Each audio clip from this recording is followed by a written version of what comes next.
sabe que existem várias formas de se jogar futebol. Você pode ter um time que atue de forma ofensiva, times que jogam defensivamente, equipes que valorizam a bola, a posse de bola, a troca de passes, outras que preferem aguardar, fechadas. Isso sempre foi assim, sempre foi assim. Essa é uma discussão que ela vem lá dos primórdios do futebol, lá do século XIX, ainda no Reino Unido, quando as regras do jogo mal haviam sido estabelecidas. Diferentes escolas surgiram e isso é muito importante. É o que faz com que o futebol tenha graça. Já vimos equipes importantes jogando de forma mais conservadora, fechadas, times pequenos atuando de forma agressiva. Ou seja, tudo depende muito da maneira como quem comanda, como quem planeja o jogo, no caso técnico de cada equipe, se propõe a desenvolver o seu trabalho. Claro, pesa também aí a qualidade do elenco, ou a falta dele. Esse é um ponto extremamente importante na avaliação. De algum tempo para cá, no Brasil, temos falado muito sobre isso ultimamente, inclusive, várias equipes adotaram esse estilo de jogo chamado de reativo, que é o time que ele, na verdade, não se propõe a jogar, ele reage, por isso reativo, reage às ações do adversário. Então, quando atacado, ele reage contra-atacando.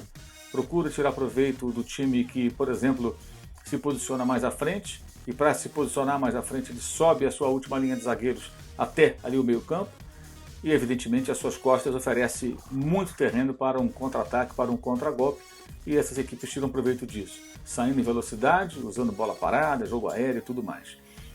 A grande questão é que esse estilo de jogo, que está imperando no futebol brasileiro, inclusive com times que têm material humano para desenvolver outro estilo de futebol, até com diversidade, jogando de uma forma ou de outra, de acordo com o adversário, com o momento, esse estilo tem imperado no Brasil. O que, evidentemente, é muito nítido isso, colabora demais para a nossa estagnação. O futebol jogado no país ele está estagnado, com muito pouca evolução ou nenhuma, até retrocessos em alguns aspectos. Se você observar, nos 5 últimos anos, só o Grêmio ganhou a Copa Libertadores da América. Nenhum outro time do Brasil conseguiu sequer chegar à final. Os argentinos com orçamentos menores ganharam 3 vezes o torneio, numa delas numa final doméstica, a do ano passado, com River e Boca se enfrentando. Cruzeiro e Palmeiras, o bicampeão da Copa do Brasil e o campeão brasileiro, que foi campeão 2 vezes nos 3 últimos anos, 2 times dominantes em torneios nacionais nessas últimas temporadas, atuam dessa forma, não fazem questão da posse de bola. O São Paulo liderou o Brasileiro de 2018, sendo o time com menor média de passes trocados entre os 20 da competição, abaixo, por exemplo, do Paraná Clube, que foi o pior time do certame. Ou seja, jogar esperando o adversário, abrindo mão da bola, deixou de ser algo vergonhoso há muito tempo no Brasil. E quando eu falo vergonhoso, é que quando você tem um elenco limitado, você usa as armas que possui, as mais rústicas até.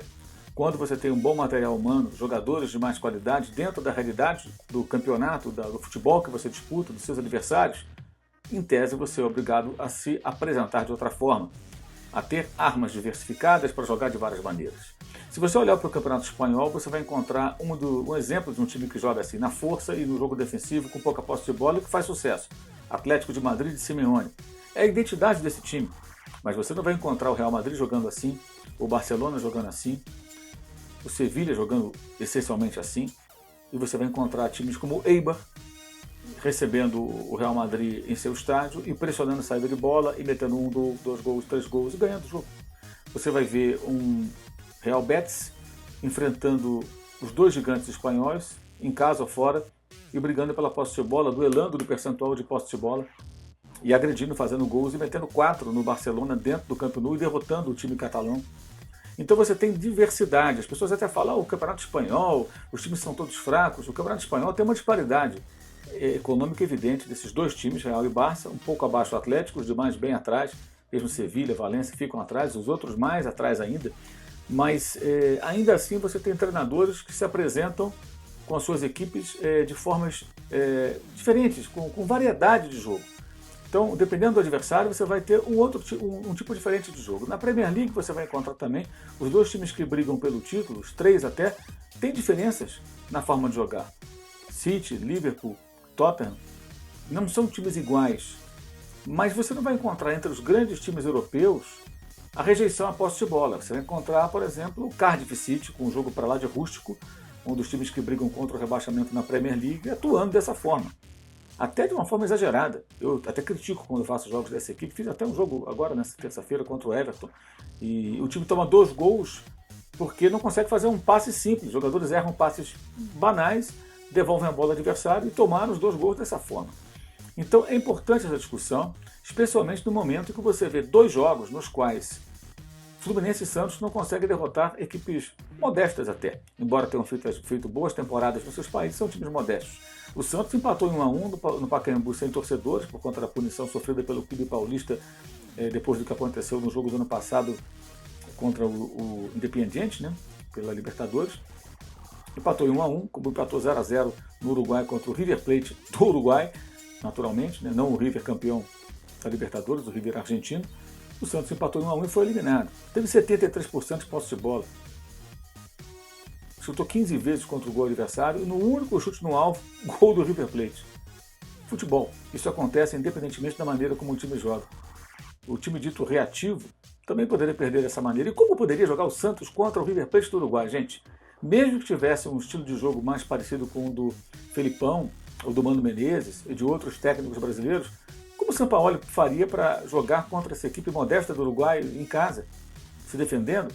Não tem como, mas como o Sampaoli se propõe a jogar, seus times são assim, vem essa discussão, algumas pessoas colocam em dúvida se esse é o estilo que deve ser adotado. Como se fosse impossível ter equipes com diversidade, como acontece em outros países, jogando de formas diferentes. Todo mundo tem que jogar igual, e quando o resultado é ruim é por conta disso. Ocorreu também no Maracanã em sequência. O Fluminense contra o Antofagasta empatou sem gols.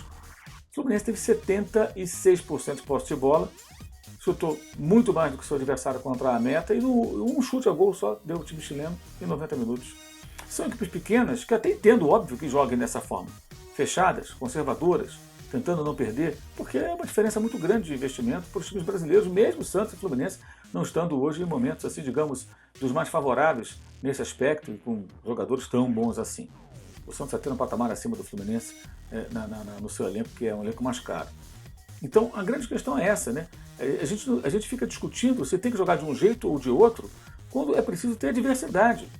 Vários tipos de jogo. Equipes brasileiras jogando na velocidade, na posse de bola, no jogo mais cadenciado, usando mais cruzamentos, mais bola longa, menos bola longa, mais passe trocado, passe curto, passe longo.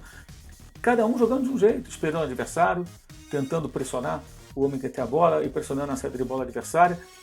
Você pode jogar de várias formas. O problema do Brasil é que todo mundo todo mundo é força de expressão, claro, mas a maioria dos treinadores tem procurado esse tipo de jogo. E quando essas equipes que atuam assim se veem na necessidade de buscar um resultado, elas têm dificuldade, muita dificuldade, porque não estão habituadas, porque não estão acostumadas a jogar dessa maneira. E o grande ponto que chama a atenção é vermos equipes tecnicamente fartas até, um bom material humano, mas que não querem a bola, a rejeição à bola. Estamos falando, gente, de futebol disputado no Brasil, o país 5 vezes campeão do mundo, berço de tantos craques e chamado lá fora de país do futebol por muita gente. Embora nós não façamos jus a esse rótulo, não é de hoje. Mas enfim, o Brasil se não for o país do futebol, com certeza é o país de grandes jogadores de futebol. É um dos países que geram sempre grandes jogadores de futebol. Jogadores que sempre primaram pela habilidade, pela intimidade com a bola. O garoto que começa a jogar futebol, ele gosta de ter a bola. O peladeiro de fim de semana, ele gosta de chutar a bola, seja para fazer o gol, para desarmar o adversário, para segurar o goleiro, mas você quer ter a bola no pé. Você imagina, o Calçadio, até o Paulo Calçadio, companheiro de ESPN, sempre diz isso. Ninguém vai jogar bola com os amigos no fim de semana, numa peladinha ali, para ficar marcando e deixar a bola para o adversário. Todo mundo quer ter a bola. E no futebol profissional você tem uma quantidade grande de times que não querem a bola. Quando é um time pequeno, sem recursos, ok, compreensível, mas mesmo times com bons jogadores atuam assim. E quando fracassa uma equipe como a do Santos, fracassou contra o River Plate do Uruguai, sendo eliminado precocemente da Copa Sul-Americana, por ter um técnico estrangeiro e que se propõe a jogar assim, como se diz hoje, propondo o jogo, né, sem rejeitar a bola, trabalhando com ela e marcando forte quem tem a bola para recuperá-la e iniciar novas jogadas, isso gera realmente o prazer supremo para os retranqueiros e para os arquitetos da mediocridade e olha que mediocridade é até uma palavra elogiosa em alguns momentos, se pensarmos em alguns momentos do nosso futebol. Eles querem que isso continue assim. Né? Interessa a quem a perpetuação dessa forma única quase de jogar. Temos que defender, acho eu, o futebol diversificado na sua forma de jogar. Com técnicos sejam capazes de atuar de diferentes maneiras e fazer com que o jogo aqui melhore de qualidade. Sempre lembrando, no âmbito internacional não temos tido sucesso. Nossas equipes fracassam. Os últimos times brasileiros que obtiveram sucesso em competições aqui da América do Sul foram o Grêmio, campeão da Libertadores de 2017, um time que preza pela posse de bola, que joga com ela nos pés. E no ano passado a Copa Sul-Americana conquistada pelo Atlético Paranaense, um time que consegue jogar com a bola.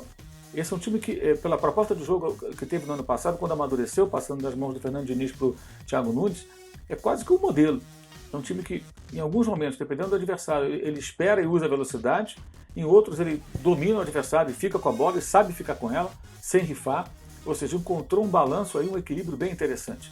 É um bom exemplo. Se fosse um time de maior projeção tal, do que o Atlético, né, talvez até as pessoas valorizassem isso mais, destacassem isso mais, mas observe, vamos ver como é que eles vão se comportar esse ano, o time paranaense, durante essa temporada, depois de perder aí um ou outro jogador. Mas é isso, fica aí a reflexão, fica aí esse comentário mais para a gente parar, pensar, discutir e não se acostumar com a mesmice, né? Não aceitarmos, não podemos aceitar essa quase imposição daqueles que não são capazes de fazer algo diferente, que querem continuar se perpetuando no comando dos times de futebol do Brasil, dos maiores clubes, né? Sempre apresentando o mesmo tipo de jogo, sempre com aquela mesma coisa, sempre com aquela mediocridade. Eu não quero a bola, eu espero, eu jogo de forma reativa, isso funciona, isso dá certo. Funciona dentro do Brasil por uma razão muito simples, como disse o próprio Fernando Diniz, técnico do Fluminense, em recente entrevista que ele me concedeu e que publiquei no meu blog no UOL. Por que times assim acabam tendo sucesso no Brasil? Ora, porque se de 20 times do Campeonato Brasileiro, 18, 19 jogam assim, é claro que um deles tende a ganhar o campeonato, especialmente quando os que jogam assim, entre os que jogam assim, estão aqueles que têm os melhores elencos. E aí a qualidade acaba fazendo a diferença. Ok? Valeu, saudações.